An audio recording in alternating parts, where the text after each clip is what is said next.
everybody, welcome back to my YouTube channel. If you haven't already, make sure you hit that subscribe button, like this video, go watch the other video, come back here, hit the notification bell so you can be notified whenever I drop a video. Whoa. This video is going to be about quarter life crisis. Oh, real quick before I forget, I'm doing 100 subscriber giveaway. Not like I'm doing a giveaway for like 100 people because we don't have it like that. That's not what it is. But after I get 100 subscribers, I will do a special free surprise giveaway for one of my subscribers. So let's hit that subscribe button so I can get, so we could get the giveaways going, right? Right. We could get into the topic of this video, which is quarter life crisis. What is it and how does it affect us in 2020, right? So I just want to say that it took me all day to record this video because I was having trouble with actually getting honest with what I go through in my quarter life crisis, right? I did not want to put too much out there because there's a lot of things that I go through that I don't really talk too much about to too many people. Like, I guess like the group chat or like my best friend or my other half would know, but other people not really, so it's kind of weird to be putting this on this platform. But since it's something that I feel like needs to be brought awareness to, it's like I have to. And considering that me trying to do it in a different way was just not working out, it's like, no, like, just have to be official, right? That's what it's all about, being official. So what is a quarter life crisis, first of all? Because some people just might not know. So quarter life crisis is kind of what a midlife crisis is. It affects people in the age ranges of 20, like early 20s to mid 30s, right?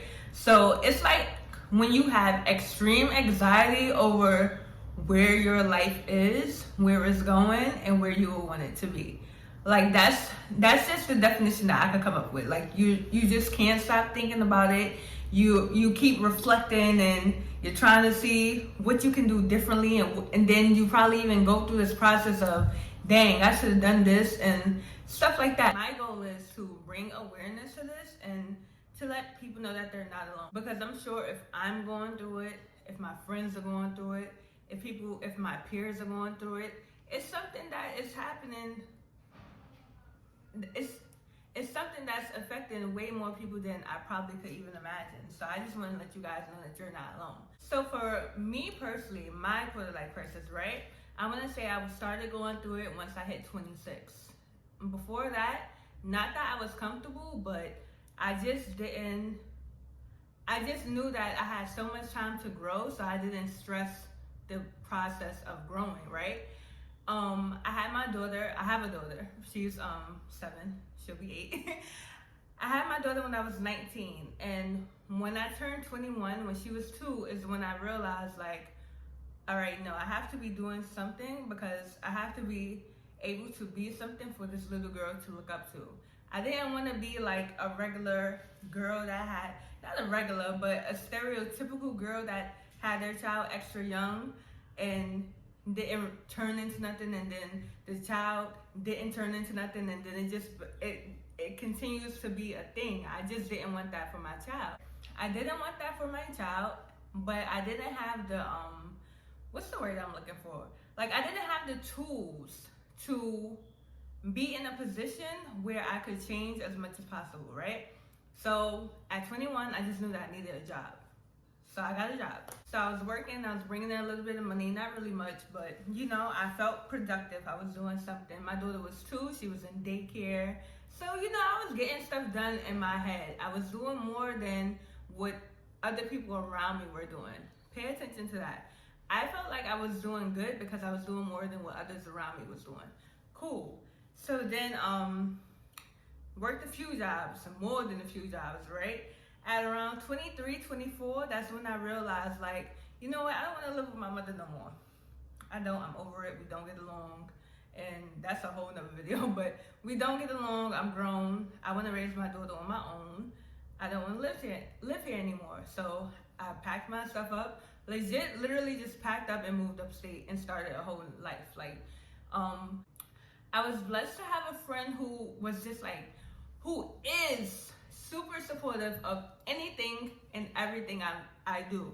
And we all need friends like that, right? So I'm blessed to have a friend who was just like, all right, so come upstate, you can live with me, and then when you get yourself together, you go ahead. So we had planned for me to live there for around a month.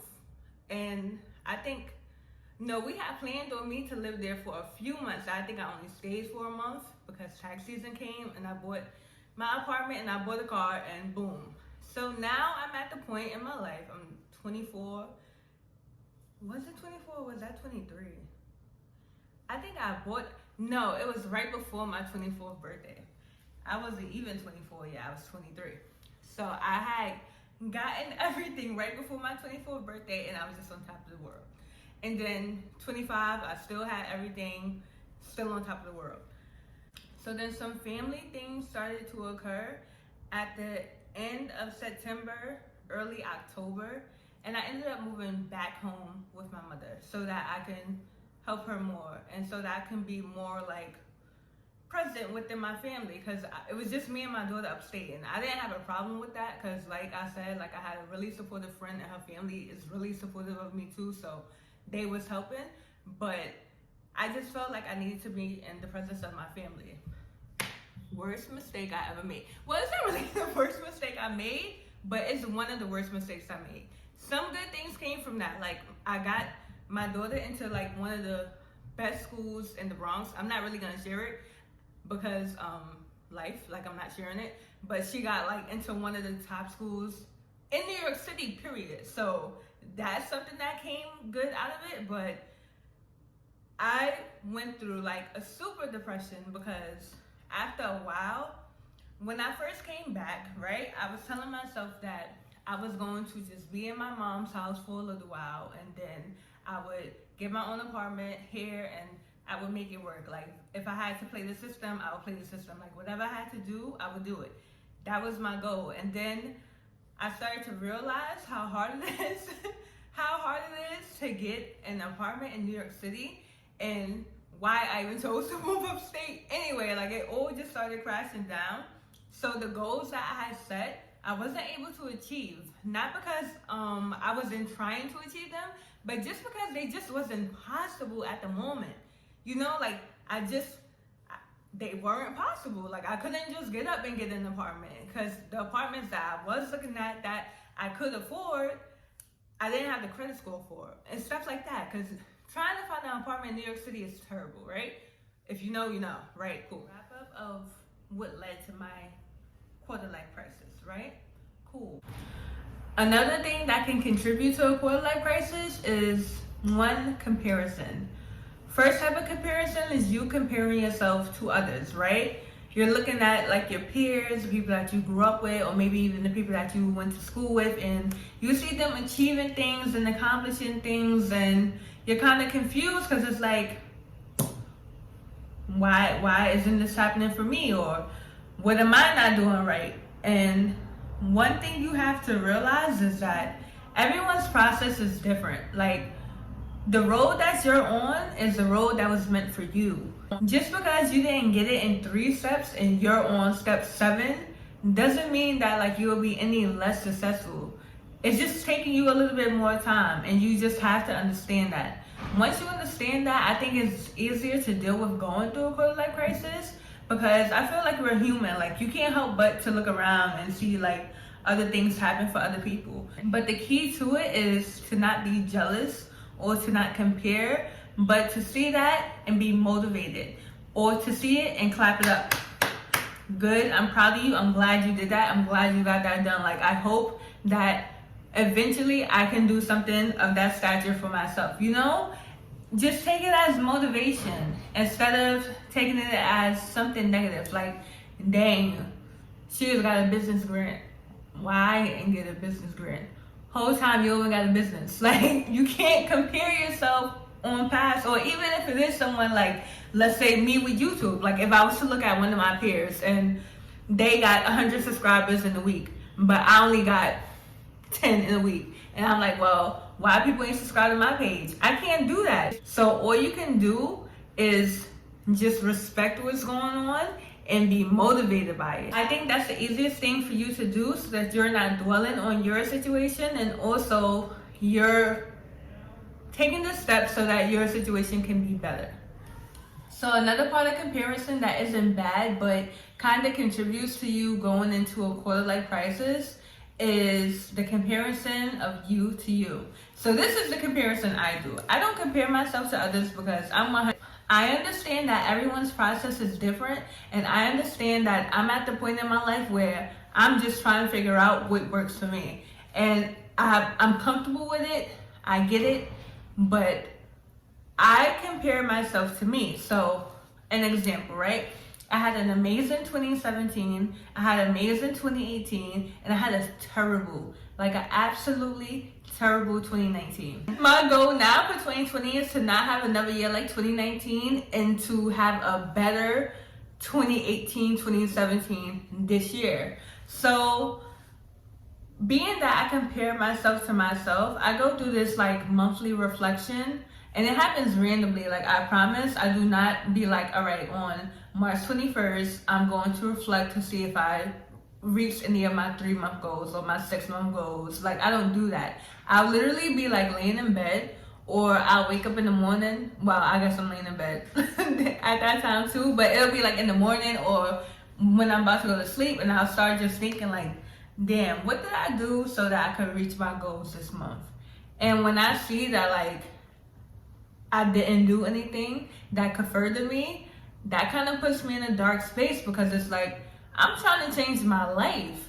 And a lot of the times the things that affect me, and not to take anything off of me, because I'm my biggest enemy, right? Like I'm my biggest downfall before anything. But a lot of the times the things that happen to me is due to the things around me that I have no control over. And before I come to that solution, I do a lot of like I'm hard on myself. So I do a lot of like, well, you could have did this, you should have did this, you should have did that. And then after I go through that, I'll go to like the group chat, or I'll talk to my best friend, or I'll talk to my other half, and I'll start telling them the process like, yo, I'm tight. Like, why am I not doing, like, what's wrong? What's going on? Da, da, da. And honestly, I have a very, very like I have such a strong support system, and maybe because everyone in my life has knew me for like over 10 years, so it's like they know what to say or how to help me in these moments. So when I do go through that and I do talk to my friends about it, they always seem to like, help. They always seem to know what to say. They always seem to have a way of getting me to reevaluate my process. And I still go through my, like, I don't use depression lightly, right? But I go through depression. Like, I go through my depressed stages. Like, I'll be in the house for days. I don't really be texting nobody back no more. Like, I'll vent, and then I really stop talking to people for days. I'll be on social media, but I'm not really talking to nobody, Like, I'll still go through a depressed stage because I want to be great so bad. And when things happen and it's like stumping me from being great, I go through a what the fuck stage. Like, what the fuck am I supposed to do when life is fucking going against me, And I'm sorry to curse so much because I'm trying not to curse in my videos, but that's just how I feel, to be 100. Like, that's really how I be feeling. What the fuck? Like, what am I supposed to do? My back is against a motherfucking wall and I don't know what to do at this point. Really though, like, that's really what I go through. But I get through it. So I'll get through it and I'll be like, you know what? Well, maybe if I do A, B, and C, I won't have to run into this pit stop again. And I'll make it so that I do A, B, and C, and I don't go back to what I did before. Because I know I'm going to go through the same exact feelings that I just came out. Even comparing yourself to yourself can put you in a phase to where you're feeling like, why isn't things working? What am I doing? Where am I going? What can I do to make things better and fast? That quarter life crisis stuff, those questions, like. And you know what? The worst thing that you can compare yourself to, like, I compare myself to myself. I don't compare myself to others, right? And I definitely do not go to social media to look at people and compare myself to them. Rather, it's a rapper. Like, don't get me wrong. Like, I am motivated by rappers and successful people. Like, I have people that I follow like I'm really, really true life motivated by them, but at the same time, it's no one on there who I'm like, damn, why that's not me? Damn, why I couldn't be me? Why I couldn't live this life? I might say something like that to be funny, but I deep in my heart don't feel like that, because I understand that that life was meant for that person and this life is meant for me. And sometimes those people in those situations that look so happy and look so content, they be going through their own things too. We don't know what people is going through, and especially when you're watching them through social media, because according to social media, everybody got their shit together. Everybody life is good, everybody got good credit, and people be on social media, right? Look, I'm changing my position. People be on social media, right? Talking to us about things that they believe, but not things that they are really living. And that is so deep, because like, you're saying this, but are you living it? Can you relate to it? How many times do you get on social media and you see people saying things negative about themselves? Not about others, not about what others are doing, but about themselves. Like, damn, I really can't pay my rent this month. Damn, I just paid for a vacation. I'm broke. I'm not gonna be. I just took my rent money to pay for the vacation. Like, how many times and then we know that this should be happening, because like, it happens. We in poverty, right? But how many times I've been seeing people that really be talking like they don't live in poverty. Like, you live in the South Bronx, bro. Like, you live in the South Bronx, you're in poverty. Period. I don't care if you're in a condo in poverty. I don't care if you're in a private house in poverty. You're in poverty. Like, come on. How many times do you go on social media and you see people really say like, oh, I couldn't pay my rent this month? Or how many times do you go on social media and you see people say, I didn't pay my rent this month because I paid for the vacation? You don't see stuff like that. Like, people aren't that official. We know people that have done it. So it's not like it's something that does not get done. But how many times do you open up your social media and see people really admitting to this stuff? Never. I have never seen somebody say that they was late on any of their bills. I've never seen somebody admit, like, we'll admit that our phone go off because we don't care about that. But you never see nobody say that their lights ever been out, that was the food in the refrigerator. Everybody act like stuff is gravy, and that's not it. And if you're looking at that and you're comparing your life to that, you're always going to be in a depression. You're always going to be in a state of, why is my life like this? Because you're comparing yourself to stuff that isn't real, bro. You cannot compare yourself to that. You can't. Not to social media at all. 2019 was the worst year of my life. And I think I said that like 3 times, but really though, I went on 3 trips last year though. I went to Disney World last year. I went to Disney World and I went to LA. I went to Miami, but I've been there a few times. Not like that, but like, I went to Disney World and I went to LA last year, and that was the worst year of my life. You wouldn't know that. How would you know that? Because I'm going on trips. I went across country. I went to Disney World. Like, I didn't go to Disney.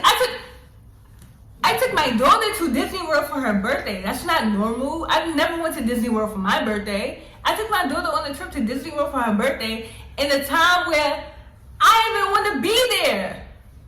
Come on, bro. You can't, please. Comparing yourself to social media is one of the worst things that you can do to yourself as a person.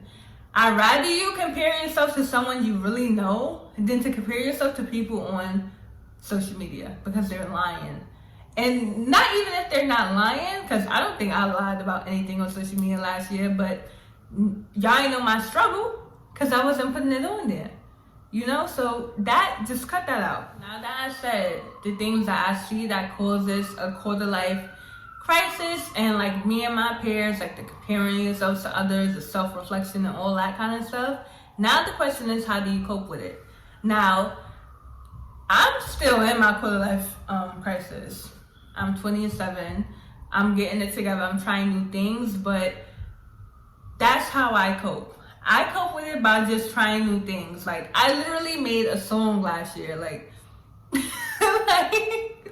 I'm trying to get into everything because I'm going to find my way eventually, and I'm realizing that I'm not gonna die when I turn 30 years old. Like, I'm not gonna die at 35. Like, God bless. I don't think I'm going to. Like, I don't know what's in the books for me, but I highly doubt that that's in the books for me. The easiest way that I've been able to cope with this is by realizing that there is no time limit to get shit done. As long as I make sure that I'm carrying myself in a fashion to where like I would like, all right, of course I would want my daughter to have stuff done by 27, right?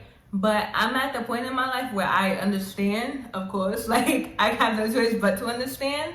So as long as I know that like I'm leading by example, I'm like all of her needs are met and most of her wants are met too, and I'm doing the same thing for myself. And as time goes by, I'll figure it out. Like I'm figuring it out now, and I'm going to find something that I like, and I'm going to find something that works. And once I do, I'll be good. Another way that I cope with it is literally by being more disciplined with myself. That's something I have a big problem with. I can't really say for others, but I'm not really disciplined. I'm more of a free spirit. Like whatever happens, happens. I want to do this, I want to do that, I want to do this, I want to do that. I'm just at the point in my life where I have my stability and I have my fun, and I know how to balance it. So I haven't been in a depressed state in a while, but I can't say that really because this is March. This is my birth month, so I've really been happy all month. So like, it's the best time of the year, you know? So I don't really know what's gonna happen in April. I don't know what's gonna happen in May. I don't know what's gonna happen in June. All I know is that I gotta stay on my pivot. I gotta stand on my 10. I gotta stay on my pivot, and I gotta stand on my 10. And no matter what, I have to make sure that I do what I do to get things done. And that's how I cope. That's really how I cope. I keep myself disciplined. I don't be too hard on myself. If I don't get something done, I figure out what I could do differently to make sure that it happens. And that's it. I'm comfortable with that now. I'm comfortable with the fact that I'm in my late 20s and I'm still figuring shit out. I ain't figured it out. I'm not comfortable with trying to do a boom, boom, boom and getting shit done real fast and then being miserable for the rest of my life. I can't do that. I can't. I'm sorry. It's just not me, and I won't do it. My video on a quarter life crisis, what it is, what causes it, and how do I cope with it. I hope I help someone out there get through theirs or be able to identify that they're going through this, because I didn't know what I was going through. I just knew that every other month I was depressed and crying. Like, I didn't know, like, this is normal to go through at this age, you know? So I just want to let y'all know that it's normal and we're all in it. Well, we probably not all in it, but it's people here with you. And if you need to talk, I'm here to talk. Like, I don't mind talking, and hit me up on my Instagram, my Twitter, Breezes TV, and let's talk. And if you have other ways that you cope with it that work for you, or if you've been through it and you made it through, let me know. Help me out. Help us out, because I'm still in it. I'm still here. So thank you so much for your time, guys. Thank you for watching my video. If you haven't already, please make sure you subscribe, like this video, comment below, comment below about how you felt about the video and stuff. I really appreciate any feedback at this point. I'm very new, so yeah, that's really it. So I'll see you guys next week in my next video. Bye bye.